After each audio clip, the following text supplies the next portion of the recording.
Alongside Brent Hubbs, I'm Austin Price for the Volquest Stock Report on this Alabama week. Stock up for you this week, Brent Hubbs. Stock up for me is Deshaun Bishop. His ankle might not be stock up, but his game is stock up right now, Austin Price. He was hot on Saturday. He started hot. He stayed that way. I thought Tennessee really catered to him in the second half and just kind of leaned on him until the injury happened. But, boy, I thought he played well. I thought he was more patient in the run game behind the offensive line.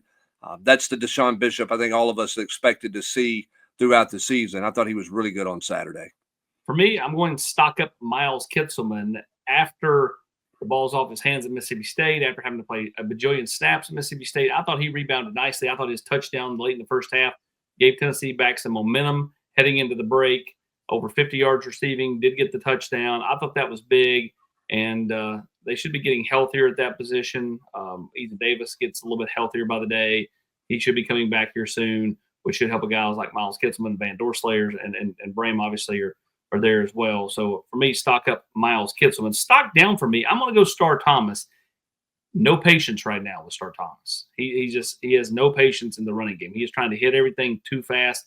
That's the reason why Deshaun Bishop is stock up for you, because he does show patience. Star, on the other hand, right now, it seems like he is just trying to force it just a little bit too much for me. If he slows it down, I think he can get back to that guy who was making a lot of plays early in the year, even in that Georgia game. Stock down for you. That's just the secondary play, particularly at the safety and the star position. I mean, in zone defense as well with the corners. Tennessee's just not been good. It feels like if they don't get the sack, it's going to be a completion. Tennessee's giving up too many explosive plays back there. The holes in the zone are just too big. You go look at the last touchdown that Arkansas scored. That was on a 3rd and 10.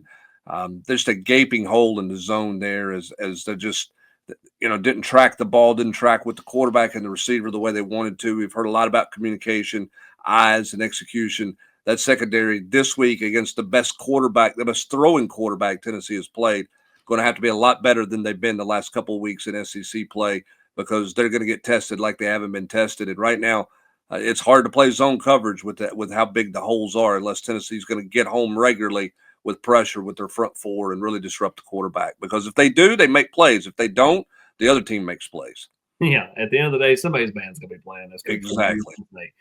Stock stagnant for me. Is this team a contender or a pretender? I don't think we know yet. I think we're still in the first act of this college football season. I think you learn a lot Saturday, right? Tennessee plays Alabama.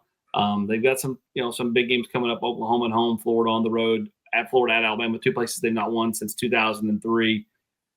I just think that getting pushed by Mississippi State, getting pushed by Arkansas is looked upon a certain way by fans that I think they've got to adjust to. And I think they're not adjusting to the fact that college football is more like the NFL.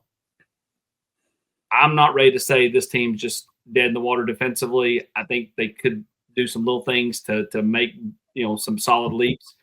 They also may be who they are, right? I mean, I think in certain ways they are who they are, but I think there is possibilities to take some steps on the defensive side. And offensively, they've got to continue to play well, continue to move the ball the way they moved it, but also not shoot themselves in the foot where they take 1st and 5 and make it 2nd and 5 and make it 2nd and 20 because of a hands to the face or something like that derail a drive. Maybe you can get away with that at home, much tougher to get away with on the road. So I don't think we know right now whether they're a contender or a pretender. This week, I think, on the other hand, could tell us a lot. What about for you? Stock stagnant for you?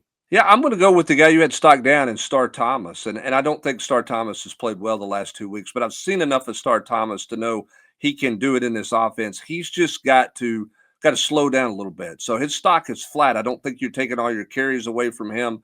He may have to carry it more because of Bishop's status this week. We'll see. Josh Heupel saying he thinks Bishop's going to be ready to go, but we'll see what the injury report looks like as the week progresses and Tennessee gets on the grass and practices.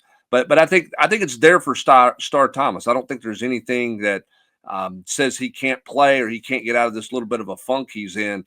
I just think that he's got to look at the film and trust himself and trust his offensive line, and he gets right back on the track that he was on the first couple of weeks, where a lot of fans were saying he should be RB1. He's the more productive player than Deshaun Bishop. I think it's still there. He just got to correct a couple of small things. Luckily for Tennessee, they've got a couple of different backs that they can lean on.